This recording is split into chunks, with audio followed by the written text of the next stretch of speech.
जय हिंद दोस्तों, कैसे आप सब। डिफेंस वॉरियर स्टडीज़ पर आपका स्वागत है। जी हाँ दोस्तों, अग्निवीर नेवी एमआर के लिए मॉक टेस्ट पहला, इसके पहले वाले क्लास में हम लोगों ने किया। आज की इस क्लास में हम लोग मॉक टेस्ट दूसरा करेंगे। ठीक है, 50 क्वेश्चंस को 30 मिनट के अंदर हम लोग फोड़ेंगे और ज़बरदस्त प्रश्नों को करेंगे दोस्तों।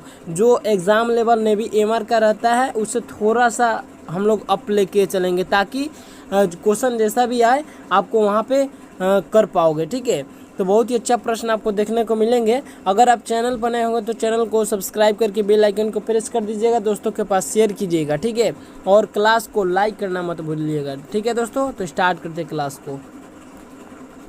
तो यहाँ पर सेक्शन 1 में आपका साइंस के क्वेश्चंस देखने को मिलेंगे, साथ ही साथ मैथमेटिक्स के क्वेश्चंस देखने को मिलेंगे। टोटल 25 क्वेश्चंस इसमें होंगे दोस्तों। ठीक है ना। तो यहाँ पर बहुत सारे बंदे बोल रहे थे कि इंग्लिश में भी करवाना है, तो दोस्तों मैं टाइपिंग करके नहीं लाया हूँ दोस्तों, स्कैन करके लाया हूँ। इस वजह से इंग्लिश में थोड़ी परेशानी हो सकती है, इंग्लिश यहाँ पे टाइप नहीं कर पाया दोस्तों, लेकिन मैं आपको समझाने की पूरा प्रयास करूँगा। ठीक है, तो पहला प्रश्न है आपका, हड्डी मानव के टांग में पाई जाती है। कौन सी हड्डी मानव के टांग में पाई जाती है? टांग कहने का अर्थ है लेग, यानी मानव के टांग में यानी लेग में कौन सी बोन पाई जाती है? बोन। ठीक है दोस्तों, तो कौन सी बोन पाई जाती है? तो फीमर। ठीक है, फीमर बोन पाई जाती है किसमें? मानव के टांग में। तो इसका आंसर ऑप्शन ए हो जाएगा। ठीक है ना। नेक्स्ट प्रश्न की बात करते हैं दोस्तों, निम्नलिखित में से कौन ऊर्जा का अक्षय स्रोत है? ठीक है, अक्षय स्रोत का अर्थ है रिन्यूएबल। ठीक है, ये चीज़ को ध्यान रखना है। Which one is renewable source?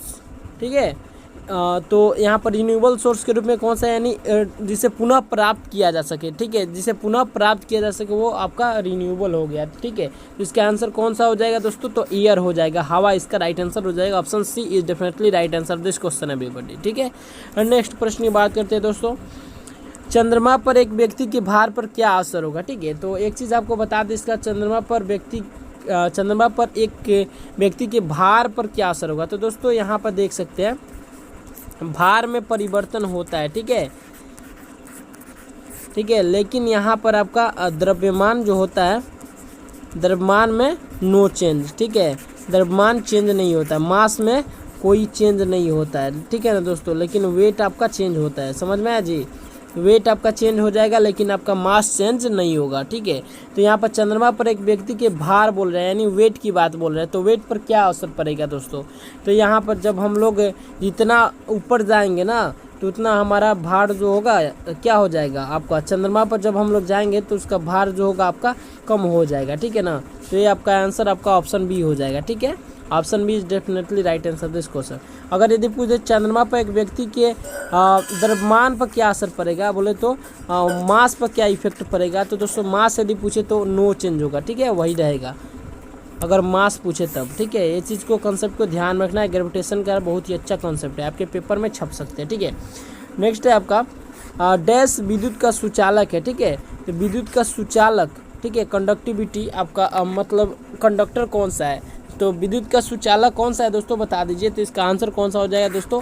आपका कॉपर हो जाएगा। ठीक है, कॉपर आपका राइट आंसर हो जाएगा, तांबा। ठीक है, नेक्स्ट है आपका, जब धातु को गर्म करते हैं तो धातु का घनत्व, ठीक है, जब मेटल को, ध्यान से सुनेगा दोस्तों, जब मेटल को हीट करते हैं, ठीक है ना, ये यानी जब मेटल के ऊपर टेम्परेचर बढ़ाते हैं तो हीट होता है। ठीक है, हीट होता है तो उसका जो डेंसिटी होता है उस पर क्या इफेक्ट पड़ता है? तो दोस्तों आप लोहा को ही देख लीजिए, क्या इफेक्ट पड़ता है? तो दोस्तों तो उसका डेंसिटी जो होता है दोस्तों घट जाता है। ठीक है ना। नेक्स्ट है, रबर की उत्पत्ति किससे होती है? ठीक है, तो रबर की उत्पत्ति किससे होती है बता दीजिए दोस्तों। तो दोस्तों आपका पेड़ से होती है। ठीक है, उत्पत्ति का अर्थ है मतलब उसका ओरिजिन। ठीक है ना, ओरिजिन, मूल कहाँ से प्राप्त होता है। समझ में आया जी? ऑप्शन सी इसका राइट आंसर हो जाएगा। ठीक है, नेक्स्ट है दोस्तों, डैश हाइड्रोजन का आइसोटोप है। ठीक है, which one is isotope of hydrogen? ठीक है, तो यहाँ पर क्या हो जाएगा दोस्तों? ड्यूटेरियम हो जाएगा। ठीक है, ऑप्शन बी इसका राइट आंसर निकल के आ जाएगा। ठीक है दोस्तों, नेक्स्ट प्रश्न की बात करेंगे दोस्तों, निम्नलिखित धातु में से कौन सा धातु पैकेट में नहीं रखा जा सकता है? Which one metal is not store in pocket? ठीक है, तो यहाँ पर कौन सा हो जाएगा आंसर दोस्तों, तो सोडियम होता है। बहुत ही अच्छा प्रश्न आपके पेपर में पूछा जा सकता है। Na जो है आपका मतलब क्या चीज़ में, पॉकेट में नहीं रखा जा सकता, ठीक है, कौन सा पॉकेट में नहीं रखा जा सकता, ठीक है, तो इसका आंसर यही हो जाएगा आपका सोडियम, ठीक है। नेक्स्ट प्रश्न है दोस्तों, दूध को दही में परिवर्तित करता है, तो आपको बताना है मिल्क को कॉर्ड में चेंज करने वाला बैक्टीरिया का नाम बताना है दोस्तों, ठीक है ना। तो आई होप इंग्लिश वाले भाई भी समझ पा रहे होंगे, मिल्क को कॉर्ड में चेंज करने वाला बैक्टीरिया का नाम कौन सा होगा। तो दोस्तों यहाँ पर कौन सा होगा बता दीजिए एक बार, तो लैक्टोबैसिलस इसका राइट आंसर ऑप्शन ए हो जाएगा, ठीक है। और जिसके जितने स्कोर आ रहे हैं कमेंट बॉक्स में ज़रूर करके बतलाएं दोस्तों, इससे पता चलेगा कि आपकी तैयारी किस प्रकार की है, ठीक है। उस प्रकार से और भी अच्छे प्रश्न देखने को आपको मिलेंगे, और भी अच्छे प्रश्न आपको लाए जाएंगे, ठीक है। और क्वेश्चंस का लेवल क्या है ये भी बताइए कमेंट बॉक्स में।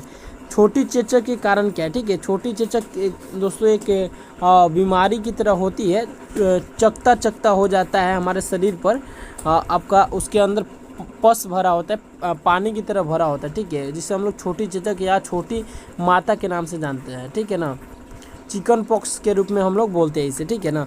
तो यहाँ पर उसका जो कारण है वो क्या है बता दीजिए। तो दोस्तों इसका आंसर होगा वायरस, ठीक है, वायरस के द्वारा छोटी चेचक होता है, ठीक है, ऑप्शन सी इसका राइट आंसर हो जाएगा। नेक्स्ट प्रश्न है दोस्तों, पौधों में पाए जाने वाले जाइलम निम्न कार्य के लिए जिम्मेदार होते हैं। बहुत ही अच्छा प्रश्न है, बता दीजिए इसका राइट आंसर क्या हो जाएगा दोस्तों। तो दोस्तों जाइलम जो होते हैं आपके पानी के परिवहन के लिए होते हैं, ठीक है ना, यानी वाटर ले जाने के लिए आपका जाइलम होते हैं, ठीक है ना। जाइलम जो होते हैं वाटर ले जाने के लिए होते हैं, और फ्लोएम जो होती है फ्लोएम वो क्या होते हैं दोस्तों, आपका वाटर एंड फूड ले जाने के लिए होते हैं, ठीक है ना। तो ये प्रश्न आपसे आईसीजी में पूछा जा चुका है प्रश्न, ठीक है, तो याद रखिएगा, अच्छा प्रश्न है दोस्तों।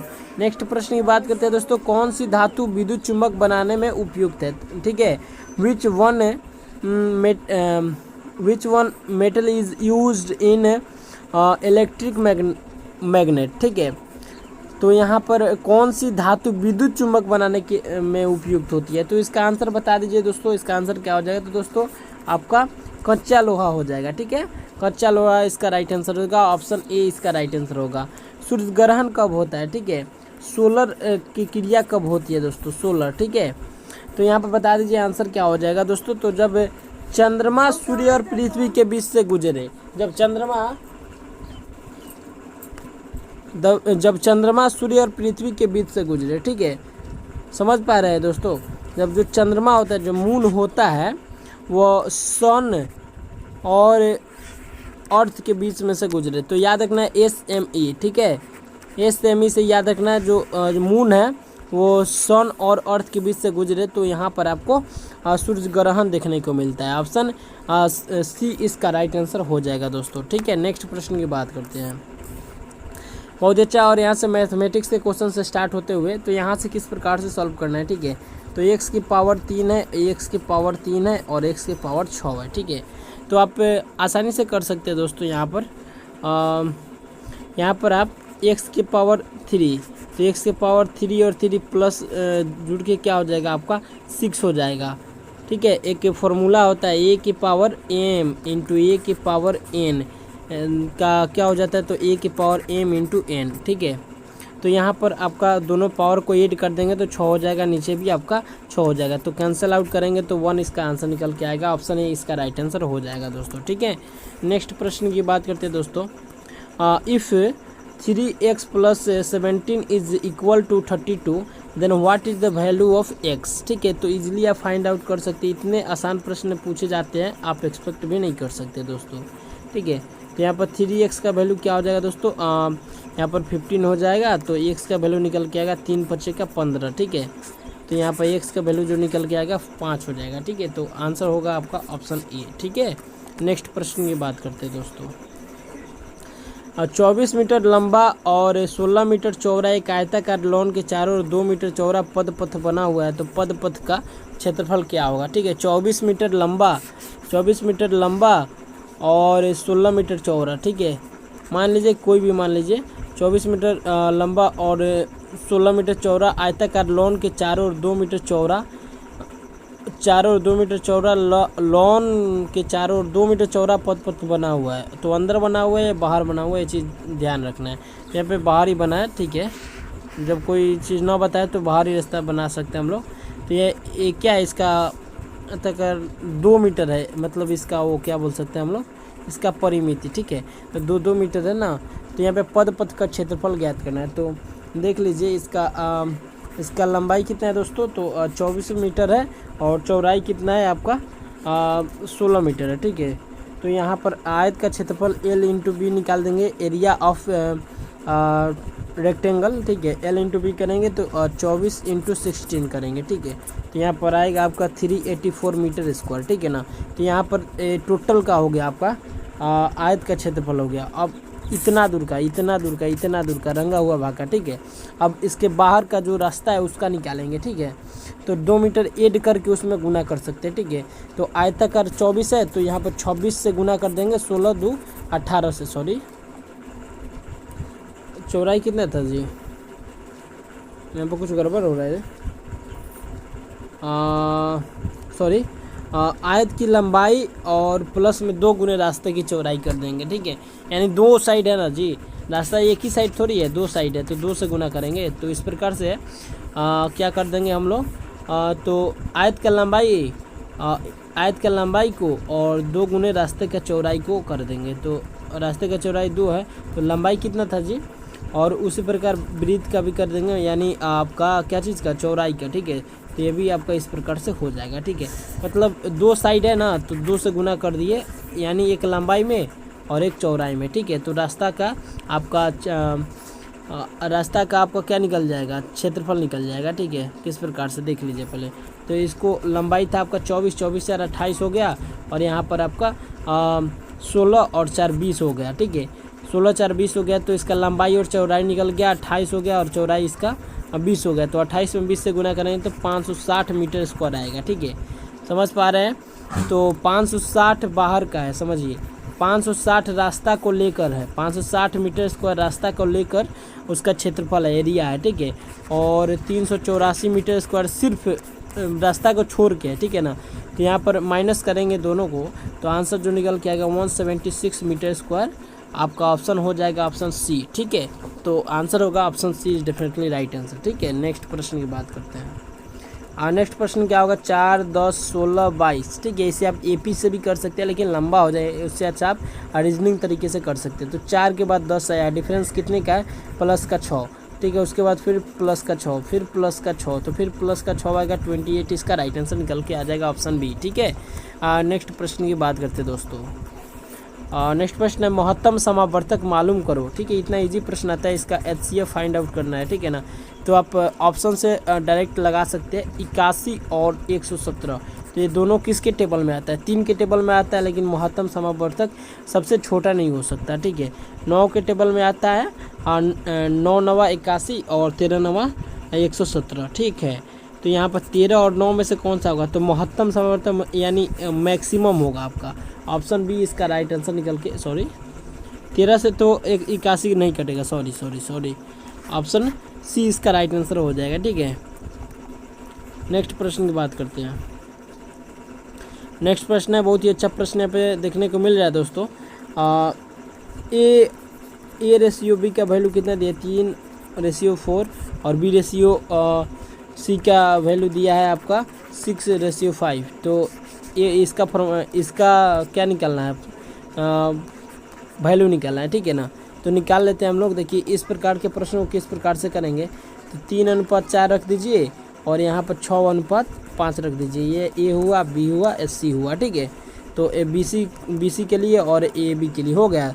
तो यहाँ पर 6 है ना, यहाँ पर 6 है, तो यहाँ पे भी 6 होगा, यहाँ पर 4 है, तो यहाँ पे भी 4 होगा। अब गुना कर दीजिए, तो 3 में 6 से गुना करेंगे तो 18 होगा, 4 में 6 से गुना 24 होगा, और यहाँ पर 4 5 का 20 होगा। अभी कट रहा है क्या, देख लीजिए कट रहा है क्या, तो 2 9 18 और 12 दूनी 24, और यहाँ पर 2 दहाई 20। तो रेशियो निकल क्या रहा है, ये रेशियो बी रेशियो सी का वैल्यू जो आ रहा है 9:12:10। अब नहीं कटेगा, ठीक है। तो 9:12:10, ठीक है। तो A ratio B ratio C का वैल्यू आ गया। तो इसका वैल्यू क्या होगा, तो यहाँ पर 9 होगा रेशियो, यानी पे बी प्लस सी यानी 12 और 10 तो 22 हो जाएगा। तो 9 रेशियो 22, ऑप्शन ए इसका राइट आंसर निकल के आ जाएगा। ठीक है, नेक्स्ट प्रश्न की बात करते हैं। दो संख्याओं का लघुत्तम समावर्तक यानी एलसीएम इतना है और महत्तम समावर्तक यानी एचसीएफ आपका इतना है। यदि उनमें से एक संख्या 162 हो तो दूसरी संख्या ज्ञात करें। तो आपको पता है एलसीएम इंटू एचसीएफ बराबर होता है दो संख्याओं का गुणनफल, यानी दोनों संख्याओं का गुणनफल। समझ में आया जी, दो संख्याओं का गुणनफल यानी प्रोडक्ट ऑफ टू नंबर्स। ठीक है, तो इसको कर देंगे। तो एलसीएम और एचसीएफ आपका कितना दिया है, 1134 में आपका 18 से गुना करके और 162 से भाग दे देंगे, आंसर निकल के आ जाएगा। 18 9 162, 1134 को 9 से भाग देंगे तो आंसर जो हमारा निकल के आएगा दोस्तों, यहाँ पर आंसर जो हो जाएगा आपका 126। ठीक है, ऑप्शन ए इसका राइट आंसर हो जाएगा दोस्तों। ठीक है, नेक्स्ट प्रश्न की बात करते हैं दोस्तों। ठीक है, ए एक कार्य को 15 दिन में पूरा करता है, बी उसी कार्य को 30 दिन में पूरा करते हैं। ए और बी दोनों मिलकर उस कार्य को कितने दिन में पूरा करेंगे।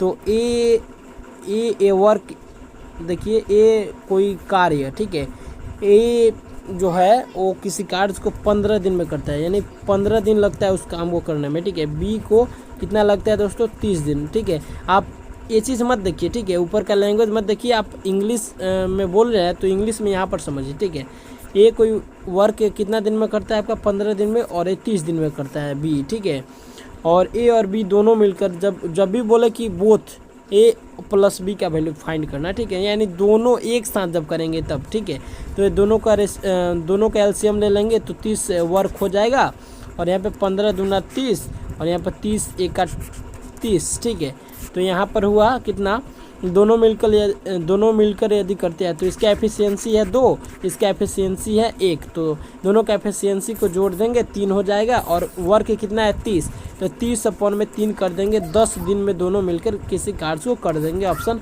बी इसका राइट आंसर निकल के आ जाएगा दोस्तों। नेक्स्ट प्रश्न की बात करते हैं।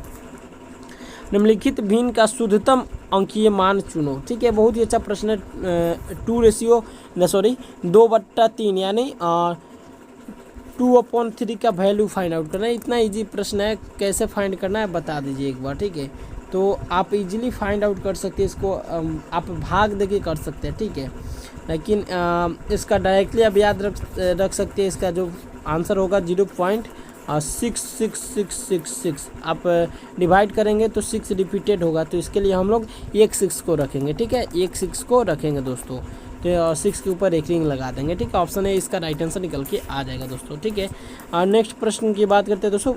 उतने मैथ्स में क्वेश्चंस कुछ हार्ड नहीं आते। ठीक है, थोड़ा सा आपका अगर एडवांस मैथ में पूछे तो थोड़ा सा आपको दिक्कत हो सकती है, लेकिन आप इजीली कर सकते हैं। ठीक है, फर्स्ट सेक्शन में 25 में अगर आप 20 प्लस करते हैं तो आपका स्कोर अच्छा का आएगा। ठीक है, और सेकेंड में आपका इसमें फर्स्ट में आप 25 आउट ऑफ 25 भी ला सकते हैं, बिकॉज मैथ में आपका जो भी प्रश्न है इजीली आप कर सकते हैं। ठीक है, जो भी प्रश्न आपको आएंगे।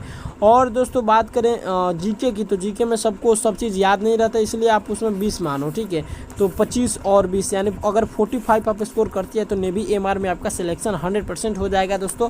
40 प्लस भी अगर आप रखते हैं, 40 प्लस भी रखते हैं तो आपका सिलेक्शन हो जाएगा दोस्तों। सिर्फ आपको निगेटिव मतलब रॉन्ग नहीं लगाना है उसमें। ठीक है, तो नेक्स्ट प्रश्न है दोस्तों। नेक्स्ट प्रश्न की बात करेंगे। इस वस्तु को इतना में खरीद कर, यानी इसका सीपी है 140। ठीक है, और कॉस्ट प्राइस और इतना इसका क्या है एसपी है। ठीक है, 168 रुपीज़। ठीक है, रुपीज़। ठीक है, तो लाभ प्रतिशत फाइंड आउट करना है। तो लाभ प्रतिशत इसमें से इसको माइनस करो तो कितना हो रहा है, कितना हो रहा है भाई साहब, तो आपका हो रहा है 28 रुपये। ठीक है, 28 रुपये हो रहा है कितने पर, 140 रुपये पर। तो 140 नीचे हो जाएगा, इंटू में 100 कर देंगे तो 0 से 0 कैंसिल आउट होगा। 14 दूनी 28, तो 2 में 10 से गुना करेंगे तो 20 रुपीज़ इसका आंसर निकल के आएगा। सॉरी 20% इसका आंसर निकल के आएगा, जो कि आपका ऑप्शन नंबर डी में है। ठीक है, ऑप्शन डी इसका राइट आंसर निकल के आ जाएगा। नेक्स्ट प्रश्न की बात करते हैं दोस्तों। उस घन का आयतन ज्ञात करो। अच्छा ठीक है, आयतन ज्ञात करो जिसकी एक भुजा की लंबाई 1 मीटर हो। तो अच्छा प्रश्न है, बता दीजिए किस प्रकार से बनेगा उसका घन का, यानी क्यूब का आपका निकालना है आयतन, ठीक है, वॉल्यूम निकालना है, क्यूब का वॉल्यूम निकालना, इसकी एक भुजा 1 मीटर हो, ठीक है। तो दोस्तों एक क्यूब क्या होता है आपका, क्यूब का वॉल्यूम होता है 1 क्यूब, ठीक है।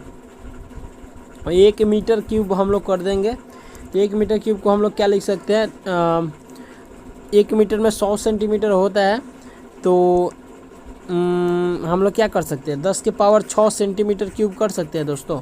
अब इसको भी अगर हम लोग तोड़ते हैं तो 10 के पावर, आप 10 के पावर क्या चीज़ में तोड़ सकते हैं, 10 के पावर -9 किलोमीटर क्यूब कर सकते हैं, ठीक है। अब उसको भी अगर यदि तोड़ते हैं तो क्या हो जाएगा दोस्तों, यहाँ पर क्यूब मीटर हो जाएगा 10 के पावर 0 क्यूब मीटर, 10 के power 6 cube metre cubic centimetre, 10 के पावर -9 क्यूबिक किलोमीटर। तो यहाँ पर ऑल ऑफ द अबव इसका राइट आंसर हो जाएगा, ठीक है। इसे आप फाइंड आउट करेंगे तो नेक्स्ट प्रश्न की बात करते हैं, निम्नलिखित समीकरण में एक्स का वैल्यू फाइंड आउट करना है, ठीक है। एक्स का वैल्यू फाइंड आउट करना है दोस्तों।